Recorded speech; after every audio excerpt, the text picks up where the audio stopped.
Welcome to today's episode of the AI Trailblazer podcast. Today we have a very exciting guest. He is none other than Juan from Humantelligence. So before we start, for those of you who are just joining us, we are Convert Inbox and we help B2B software companies grow their business and revenue with AI powered systems. So if that's of interest and you're interested in a free growth consultation, just drop us the word growth in the DMs below as well. So, Juan, first of all, it's great to have you here. Could you start off with, introducing a bit about yourself? What is your background and what made you want to start Human Intelligence? Yeah, so my name is Juan Betancourt. I'm Cuban American from the Washington, D.C. area. Spent about 18 years in the Northeast of the U.S. Um, Left the U.S. after college. I went to Harvard. I went to Wharton Business School for my MBA. Went to go live for about 21 years in five, six countries, everything from Brazil for 4 years, Puerto Rico 3 years, France 5 years, Germany 2 years, Abu Dhabi, Dubai for about a year and a half to 2 years, a stint in China and a stint in Spain and Mexico. So kind of worked all over the world. So I came back to the United States after those 21 years, and I started to build a software company based on my different experiences. I had worked at large organizations like Procter and Gamble, Reebok, Puma, in Asia and Europe, a company called Decathlon, the largest sports retailer in the world. And I'd always worked with executives, with team building, with workshops, with hiring. And then I became, for the next 15 years, an executive search consultant, which is like basically a headhunter. And I thought, gosh, I'm very good at recruiting executives. If there's some way I can take a personality test and create a product that could create everyone to be a great recruiter for the volume, high volume mass recruiting, I could have a real winning product. So in 2016, I launched Humantelligence, taking a psychometric tool, a very good one, like a predictive index that in 10 minutes measures one's behaviors, motivators, work styles. And this personality test, I built a software company, a SaaS company around it. And we grew to a couple million in revenue, 20 employees. We're top startup in Miami. But then COVID came in 2020 and nobody was paying money for a recruiting software. So we had to pivot, and we landed over the last 4 years to an AI product that went through a kind of a positioning of smarter collaboration. But today, Humantelligence has an AI coach for transforming the function in HR called talent management. And we basically take AI, psychometric instruments, and insights and put them in workflows, kind of like Grammarly, so that everyone in a company can be a better leader, everyone can be a better team member, everyone can collaborate better and communicate better, so that AI, this Ask Aura AI agent, can answer any question about any person, any conflict, any leader, any team at any moment. Got it. So it's essentially like a coach to help leaders become better leaders and in general just people become better communicators. That's the main problem you're solving for, is that right? Correct. Everyone has a question every week around, for instance, Bruce and I are having conflict. Why? Ask Aura. And she'll look at your personality, mine, and determine, for example, that you're decisive and I'm deliberate and we're butting heads because of that. Or that you're conceptual and I'm detail oriented and we're butting heads because of that.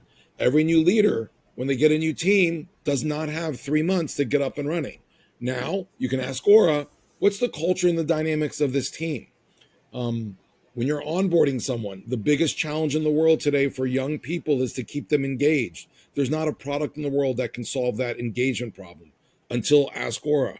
Ask Aura knows what will engage Bruce Wong, what kind of projects, what kind of assignments, so that your leader, Bruce, can say, hey, Bruce, here are 3 projects that Aura says will keep you most engaged. And then you'll be loving your job every day instead of today companies and leaders just giving work to people without knowing how they're going to respond and having low engagement. And so we really solve every area around people that a company can have. Right. So what has that meant for the businesses using your software? What sort of transformation have they been able to see? Can you go into like more quantifiable metrics that you measure?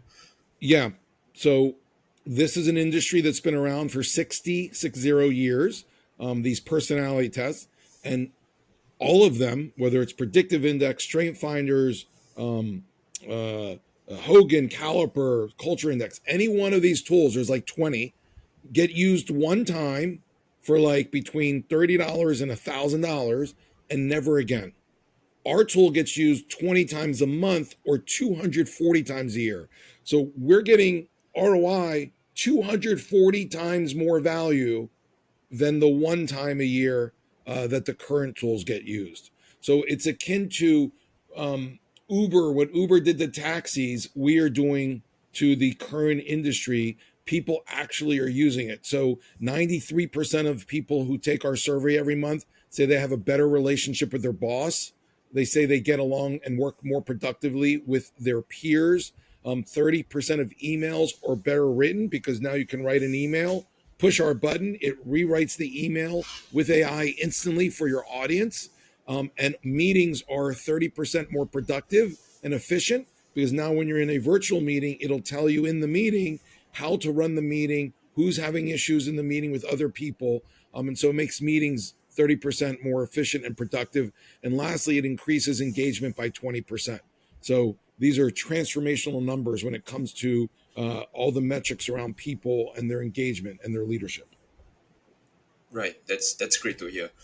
So now maybe let's jump more into what is your role within the company and how does it fit into the bigger picture at Human Intelligence? Yeah. I'm the founder and CEO of Humantelligence. Although I would love to say that I'm leading 100% and doing zero, the reality is I'm only leading 30% and I'm doing 70%. We're not at a size yet where I can really just lead. I'm still wearing many hats. So my principal activities are orchestrating the group of 10 employees that we have. Um, uh, that takes about a third of my time with one-on-one meetings and follow-up meetings and team meetings. A third of my time is generating revenue and business development. So either direct deals or reaching out with outbound marketing campaigns. So I kind of play the role of head of marketing and head of business development and head of sales. So I do all three of those things, and I'm actually doing the demo calls and things as such. And then the last third is finding partnerships. The easiest way for a small company with an amazing technology that is underfunded because we don't have much capital is to find a partner to bring our product and technology to market. And so I'm constantly reaching out to consulting firms, to software HRIS platform companies, to niche best of breed What software is companies. HIS?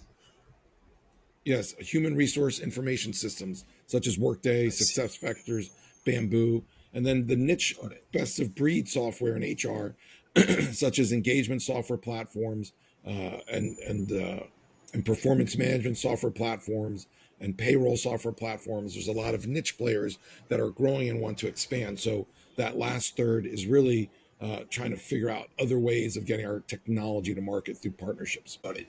So on that same tangent of partnerships and marketing, what is your goal for the company? Let's say within the next 6 to 12 months.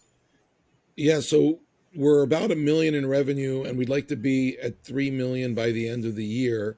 And so we have some very large direct deals with a couple Fortune 500 companies that could each be 500,000 to 1 million in revenue. These are large enterprise deals where your every employee, 10 to 20,000 employees, are onboarded onto our platform and using the product in one day. And then there's a few reseller partnerships with some large consulting firms, uh, two of the top four in the world that have over 500,000 employees. Those are potentially $3 and $4 million deals that we're negotiating today that we hope in 6 months can be closed, but those large deals sometimes take a year to close. That sounds like you guys are on the exponential growth stage. So when you mention all of these multi-million dollar deals, I'm curious as to what are the growth channels you have been relying on to build this pipeline full of this kind of deals. You know, given my history of having gone to top schools like Harvard and Wharton, I have a large network of people in very high positions at large companies, as well as having been a headhunter, a recruiter for C suite executives. I also have a very large network of executive in high positions. As such, I benefited when I went to market. I didn't have to go mid market, get to a certain size, and then go enterprise. I went straight to enterprise. I also built a company that has an enterprise scalable uh, architected product. A lot of small companies take shortcuts and don't build an enterprise ready platform. So it's hard to make that transition. We built a platform to sell directly to enterprise from day one, which unfortunately costs more money, takes longer, but does help when you do have network to get straight to enterprise. So I kind of really didn't build my way there. I just went straight to enterprise to these deals through my network. Interestingly, we've never closed a deal or never gotten this far with any client that was not through a network connection. Learning there for your audience is that relationships really are everything. Even though we have the Yeah. best award winning product in our for AI coaches, for talent development, and for HR, even though we have great clients, and even though demos always come back with a reaction of, wow, that's the most amazing thing I've ever seen, only the companies that someone there knows someone I know or that I know someone are moving forward. So it seems like trust is truly the differentiator, not so much the product, not so much the team, not so much the budget. Trust really is the thing for enterprise when you have a new product, a new technology that no one has ever seen before. Right. That is very insightful. So let's say if you're advising a company that is a startup, they are only selling to SMBs right now, they want to transition to enterprise, but then they don't have that network like you. What would you suggest them to do instead to build that trust, as you said?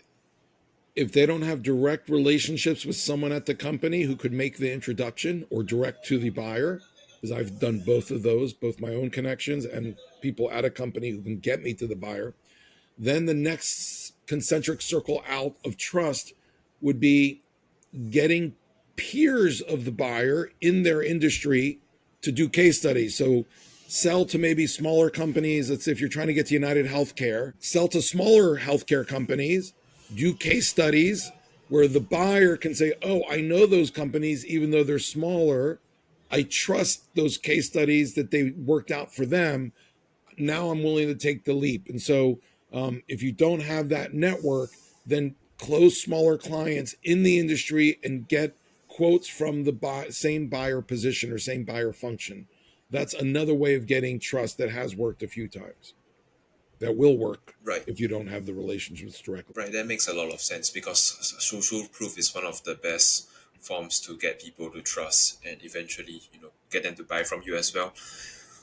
So now that we have talked a bit about the growth, could you also share more about what are some of the roadblocks that you have faced or are facing right now when you're trying to hit that 3 million ARR goal as well as any other goal? Yeah. So one is just, it's very cluttered. So just getting seen, it's almost like someone has the cure for cancer but doesn't know anyone at the NIH, the US government, for developing vaccines and technologies, or at Pfizer or at Moderna, right? So imagine you have this cure for cancer with no marketing budget. So one of the biggest challenges is just getting out there. Like no one knows about us. And when they see our product, the first reaction everyone says is, oh my God, this is the most transformational HR tool I've ever seen. Why haven't I heard about you? So, unlike companies like Monday.com or Grammarly or Workday or ServiceNow, which have millions of dollars of marketing, which creates trust in the marketplace, whether those products are good or not doesn't even matter. People then buy them because, oh, I see it everywhere. They must be safe. We don't have that luxury. And that's been one of the biggest challenges for all those demos and leads where we don't know the person, that they love the product, they're not moving forward basically because they've never heard of us. And HR is a very conservative buyer, and they usually are going to go with safe over product, something that they know or heard of. That's the biggest challenge. Second, why don't we have money? Capital raise. Second biggest challenge, capital raise. We have not been able to raise money for two reasons. Early on, I believe it's because, unfortunately, my name. There are Hispanics are 20% of the US population, twice as many as blacks. Yet there's not one Hispanic in a position of power in business or politics that is nationally recognized. So basically, no one in the US in technology and venture capital has ever met a Hispanic they respect or has turned out well. So when you're getting 500 email uh, pitch decks every week and you get one from a guy named Juan, there's a 99.99999% chance that that's a waste of time. So I never Well, what ever makes you got think that's the responded main to. reason? What? What makes you think that's the main reason instead of potentially other reasons like maybe the email isn't as relevant to them, maybe Because the email when I isn't even changed my landing in their name or had inbox? somebody else send it to the same people, they all responded and thought it was amazing. When you go Interesting. 49 of 50 with the same content, and then with my name you go 1 of 50, and you do this test, it's pretty clear. Right.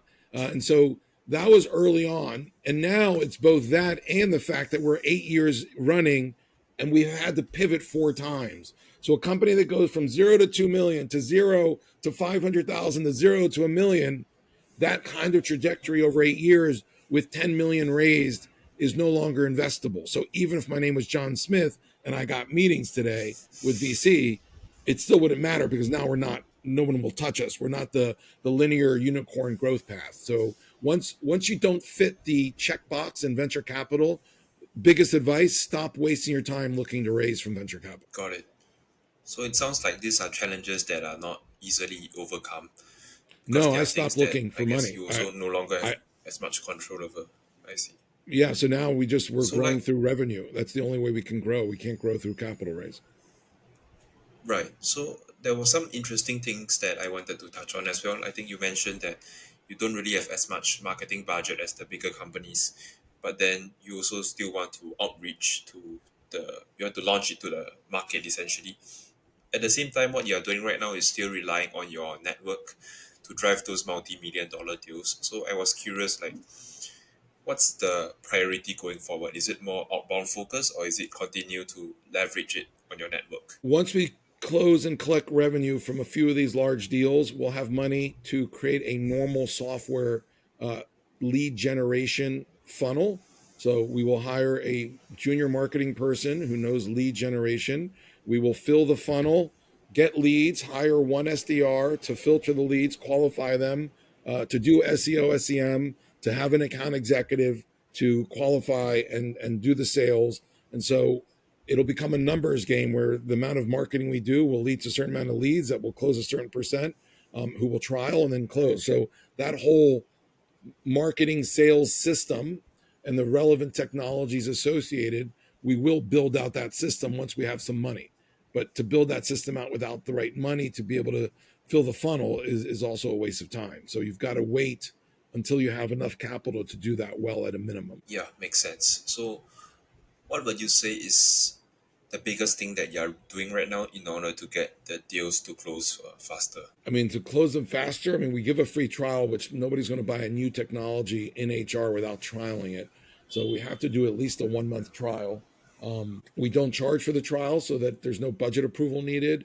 We also don't make the trial. It's an integrated product into Microsoft Teams, Slack, Cisco WebEx, Zoom, Outlook. And so because it has AI, security review takes 6 months at these large companies, if not a year, because it's access to AI. And so in the trial, we set it up where they can trial it without turning on the integration plugin and have the same experience. So we created a whole sandbox for trialing it that you don't need to use the plugin to experience it. That also cuts about 6 months to 9 months off the trial period.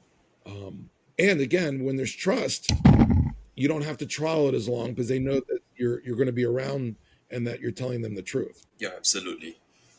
So it sounds like getting their trust is a big issue as well because you're definitely not as big right now as some of the other HR tech like Workday. So hypothetically, if you had a magic wand to fix one thing in the business right now that is either holding you back or slowing down your progress to get to your goals, what would that one thing be? It would be $130,000 to hire a sales executive to at least manage the sales process, because even though I can get meetings given my network, I am not a salesperson and do not know all the 12 steps of selling. I'm not very good at following up with touch points every couple weeks, becoming friends. There's this, it's not that they're becoming good friends, but there's this kind of relationship management that salespeople know how to conduct themselves. I don't have that personality. I come across as salesy. I come across as, unfortunately, that I want their money, and a good salesperson comes across as trying to help solve a problem, and that is the biggest problem. If you look at a NFL football team in the U.S., we are like the Super Bowl champions without a wide receiver. I might be the quarterback, but I have no one to pass it to, right? And you'll never win, no matter how good the rest of the team is, if you don't have a wide receiver. Or look at Arsenal in soccer, or what they call football internationally. One of the greatest teams in the world, but they don't have a striker to score goals. I need that salesperson. I need a closer to score goals.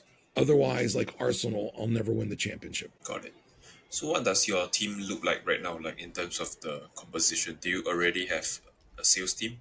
No, we have no one in sales. That's the magic wand question, where I need somebody to do that role other than me. Is there a reason that you don't want to start off with like a more junior person and then you can train this person, impart them your skills, your knowledge, and then eventually just train it up to fill your position? So it's hard to bring a junior person in when it's a new product and you're not selling on price or feature or benefit. This is a conceptual sell. It's a new product that usually you're selling to people with PhDs in IO psychology, and trying to convince them to leave their current products to something for the futuristic with AI. You're selling to 50 to 6-year-old women HR executives who usually, well, as venture capital says, it's the hardest buyer in software to sell to. So a junior person wouldn't be able to comprehend and grasp What's and the reason position. for that? Why Why do are they they say the that? hardest people to sell? Well, Yeah, most for the last 50 years, HR has been the least innovative function. So they don't know technology. They don't buy technology. They don't have a budget for technology, typically for 50 years. Unlike supply chain, unlike finance, unlike marketing, unlike sales. And so it's the least sophisticated. And most HR leaders, unfortunately, have been in the past and today trying to avoid the company from getting sued. So it's usually no, you have to convince me otherwise. So the first answer is no, why? No, why? Where does the legal labor people sit within HR? Why is that? Uh, because they're dealing with labor issues and lawsuits, and it's a very sensitive function, and so it's not, from what I understand, from what venture capital tells me, it's really, really difficult, and it's cluttered. There's 17,000 HR software companies out there. There's not another function that has more types of technology companies out there. interesting. That's interesting because you pointed out that they are one of the hardest departments to sell through, partly because of their resistance to technology, but then at the same time, there's so many HR tech solutions out there. They've never invested in technology, so there's a lot more different areas within HR to create software for. So all these companies said, "Oh wow, the last frontier of software is HR. There's so many areas to develop." And then you have this person who is now overwhelmed with options. I see. Yeah, sort of my thought process was, if there isn't demand, then why is there so many solutions? But I guess now that you put it that way, it makes more sense. Now, the final segment I would like to touch on as well is sort of going back to your industry. So, what kind of shifts are you seeing right now in HR tech, and how is that impacting the growth of your business? Yeah, so I mean, it goes beyond saying AI is the biggest shift, right? No company and no buyer in the enterprise world is looking at software if it doesn't have AI built in. I mean, that it is the biggest shift since the internet, and so that's number one. Number two, there are the big foundational platforms like HRIS, so the HR information system platforms like Workday, SuccessFactors for the large companies, or UKG, which is between mid and large now, Bamboo, Jazz HR. Those are the systems of record for all employees. All the other best of breed, those other 15,000 small niche players, the second trend that I see is none of them will be around if they are not integrated seamlessly into the big players or into other platforms like Microsoft Teams, um, like Google Suite, right? So we actually 5 years ago made our product accessible and integrated into all of these tools. That is a huge shift, and a best of breed product, no matter how great it is, no matter what it solves, will not see the light of day if it's not integrated seamlessly. Nobody has another icon to go to on their phone. Nobody wants to log into another platform. If it's not being surfaced in workflow where people do the work, it won't work. I mean, the best company that did that first was Grammarly. They took AI and they integrated it and they became worth $10 billion. And they didn't have any new content. Wasn't even slick, right? Like they didn't come up with dictionary, they didn't come up with grammar, they didn't come up with thesaurus. They took content that's been around for 400 years, gaining dust on shelves and in folders and in Microsoft Word because Microsoft could have done everything Grammarly did, but it just wasn't easily used. And Grammarly did what you could do in Microsoft in 27 clicks in two. And Grammarly got $10 billion market share, and now it's, I think, top five used product in the world. Got it. So that is actually about it, Juan, for the podcast interview today. So once again, thank you for taking the time to share all of these valuable insights with our audience. It's a pleasure to have you here today. Thanks for having me, Bruce. Yeah. And what is, let's say, if someone wants to find out more about your company or even reach out to you, what is the best way for them to do so? They can go to we have two websites, www.humantelligence.com. There's no IN in the middle. We combine two words. Or to www.askaura.ai. That's our AI coach product. And they can find me on LinkedIn as Juan Luis, Luis Betancourt, three words. That's my middle name, Luis. Or they could write directly to me at juan@humantelligence.com. All right, there we have it, ladies and gentlemen. Juan from Human Intelligence. Pleasure to have you here. Thanks again, Bruce.